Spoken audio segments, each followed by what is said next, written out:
Welcome to Clarity Practice Management. My name is Frank Steitley, and I'll be guiding you through this short video demonstrating the esign functionality in Clarity.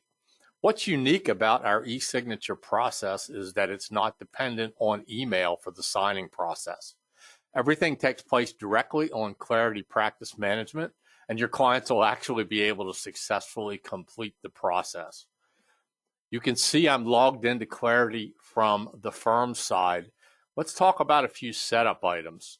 First of all, we have to designate signers for both the firm and your clients. And on the client side, you may actually have two, which I'll show you, or maybe even more than two potential signers. So let's first designate who our signers for your firm can be.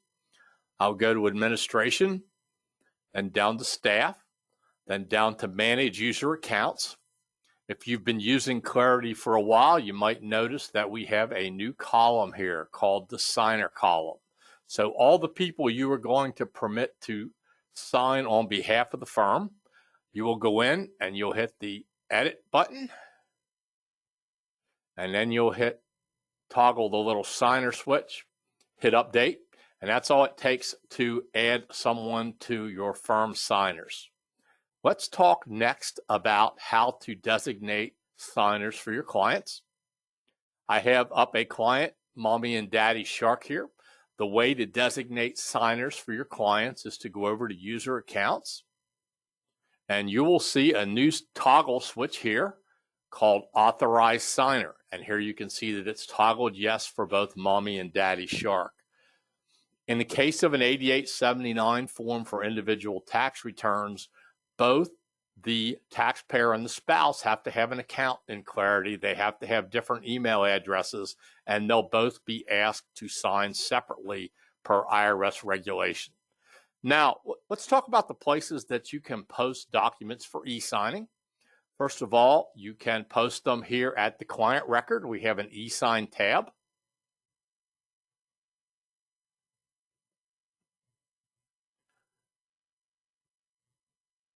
And once that tab comes up, you'll be able to see that we can drag and drop something in here for e-signing. The other place we can do it is to a project, which is probably the way you're going to do it for tax returns. So I have a project here. And you might note that out on the right, we have a new tab for e-sign for projects.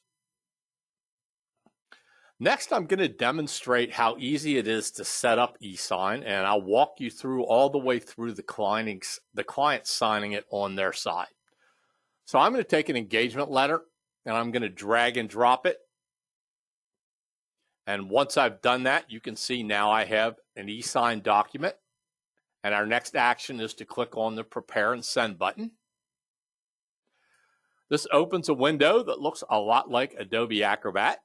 The first thing we're going to do is tell the system what type of document this is. In this case, it's an engagement letter. And then we're going to tell the system who's going to sign it first, either the client or staff.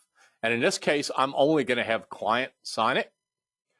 This is an engagement letter, so I'm going to scroll down to the signature block. And now you can see my two client signers and my two potential firm signers. I'm going to have Daddy Shark sign this. So I'm going to click on Daddy Shark, then I'm going to click on Signature and let up on the mouse button. This is not drag and drop. This is literally an Adobe type stamp. So I'm going to pull the signature over there, click again, put it in place. Now, if I want the date signed, I'll come over and click on Date Signed, pull the stamp out, click again, and I will pick then signer's name and locate it there. So now I'm ready to send this over to the client. So I'm going to hit Save and Send. And once I've done that, you can see the status here is waiting for client to sign. So now I'm going to go over to the client side. And I'm going to refresh the screen. And now you can see that the client gets a notification on his or her dashboard saying signatures requested. I'm going to click on that. That takes the client to the screen where they can begin the signing process.